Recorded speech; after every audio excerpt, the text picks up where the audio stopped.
magandang balita, Biblia. Mga Gawa, Kapitulo 11, versikulo 1 hanggang 18. Ang ulat ni Pedro sa iglesia sa Jerusalem. Nabalitaan ng mga apostol at ng mga kapatid sa buong Judea na may mga hintil na tumanggap na rin sa salita ng Diyos.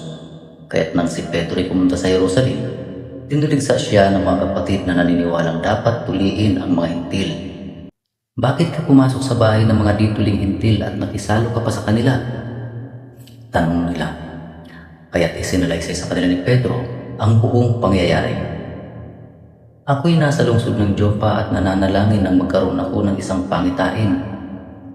Mula sa langit ay ibinaba sa kinaroroonan ko ang isang tila malaking kumot na nakabitin sa 4 na sulok.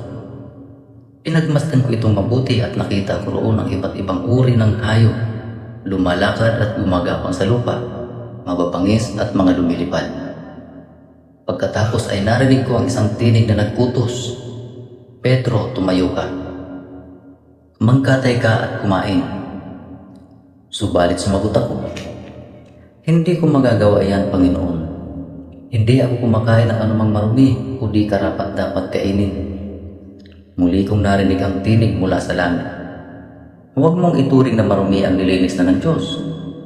3 ulit na nangyari iyon, at pagkatapos ay hinila ng pataas sa langit ang lahat ng iyon. Nang sandali rin yun, dumating sa bahay na tinutuluyan ko ang 3 lalaking sinugo sa akin buhat sa Cesarea. Sinabi sa akin ng Espiritu na sumama ako sa kanila kahit sila ay mga hintil. Sumama rin sa akin ang 6 na kapatid na ito at pumasok kami sa bahay ni Cornelio. Isinalaysay nila sa amin na nakakita siya ng isang anghel na nakatayo sa loob ng kanyang bahay at sinabi raw sa kanya, "Magpadala ka ng mga sugo sa Joppa at ipasundo mo si Simon na tinatawag ni Pedro. Ipapahayag niya sa iyo ang mga salita na kinakailangan mo upang ikaw at ang iyong sambayan ay maligtas." Nagsisimula pa lamang akong magsalita ay bumaba na sa kanila ang Espiritu Santo gaya ng nangyari sa atin noong una. At naalala kong sinabi ng Panginoon, "Si Juan ay nagbabautismo sa tubig, ngunit babautismuhan kayo sa Espiritu Santo." Kung binigyan sila ng Diyos ng kaloob na tulad ng ibinigay niya sa atin noong tayo manalig sa Panginoong Jesucristo, sino ako para hadlangan ang Diyos?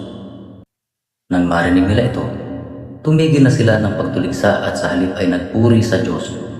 Sabi nila, "Kung gayon, ang mga hintil man ay binigyan din ng Diyos ng pagkakataong magsisi at malikod sa mga kasalanan upang maligtas."